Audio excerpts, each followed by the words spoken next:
آج ہم زندہ ہے نا، الحمدللہ آج ہم زندہ ہے نا، عقل بھی ہے، ہوش بھی ہے۔ اللہ تعالیٰ فرماتا ہے، بشارت سناتا ہے، آخر کرتا ہوں، تنگ تو نہیں ہے۔ قل یا عبادی الذین اسرفوا علی انفسہم لا تقنطوا من رحمت اللہ۔ اے اللہ کی بندو، اگر آپ لوگوں نے اپنی نفسوں پر، اپنے آپ پر ظلم کیا ہے، گناہ کیا ہے، خطا کیا ہے، جرم کیا ہے، لا تقنطوا من رحمت اللہ، اگر آپ کا گناہ زمین اور آسمان سے بھی باری کیوں نہ ہو، پھر بھی میری رحمت سے تمہیں نا امید نہیں ہونا چاہیے۔ لا تقنطوا من رحمت اللہ، یا اللہ کیسے میں آپ کا رحمت کا طلبگار بن جاؤں۔ اللہ تعالیٰ پھر خوشخبری سناتا ہے، رہنمائی فرماتا ہے، قرآن کی طرف ہمیں رجوع کرواتا ہے۔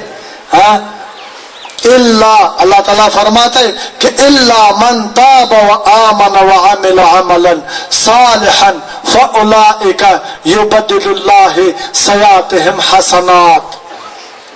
وہ لوگ جنہوں نے توبہ کیا ہے، ایمان لائے اور نیک عمل کیے، اللہ خوشخبری سناتا ہے کہ میں اس کی گناہوں کو نیکیوں پر تبدیل فرما دوں گا، اس کو پاک بنا دوں گا، اس کو صاف بنا دوں گا، اس کو نجات کی دائرے میں شامل فرما دوں گا۔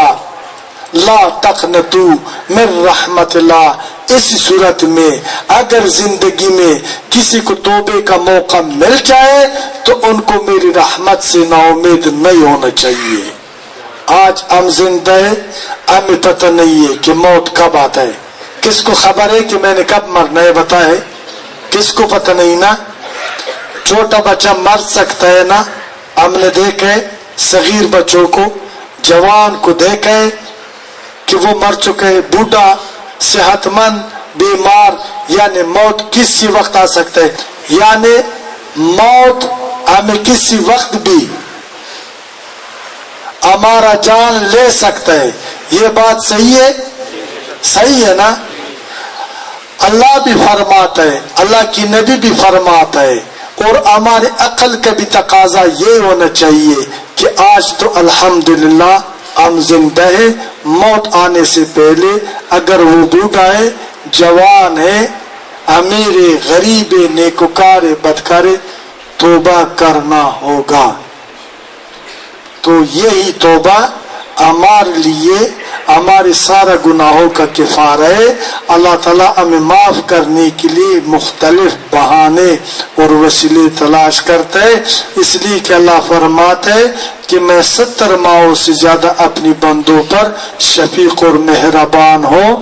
اگر کوئی میری مہربانی کا طالب بن جائے، طلب کر لے، اور مہربانی کا طلبگار وہ یہ جس کی ارادہ توبے کا ہو، اللہ کی بارگاہ میں توبہ کر لے اور سرزد خطاؤں سے نادم اور پشیمان ہو جائے۔ توبہ کانوں کو ہاتھ لگانا، زبان سے استغفار کرنے کا نام نہیں ہے۔ غیرت پیدا کرنا، عزم و ارادے کے ساتھ اللہ کے ساتھ بندگی کرنے کے وعدے کا نام ہی توبہ ہے۔ اور ہمیں اتنا پرعزم ہونا چاہیے کہ موت آ جائے، زندگی ہو، راحت ہو، زحمت ہو، جو بھی ہو، میں وہ کروں گا جس پر خدا راضی ہوں، وہ کام چھوڑ دوں گا جس پر شیطان راضی ہوں۔ تو اس وقت اللہ تعالیٰ فرماتا ہے کہ اے بندہ، اگر آپ نے زندگی میری رضا کے مطابق شروع کی ہے، میں وہ کروں گا جس پر تو راضی ہو، اور اگر آپ نے اپنا مرضی کیا ہے تو پھر میں وہی کروں گا آپ کے ساتھ جس پر میں راضی ہوں۔ میں وہ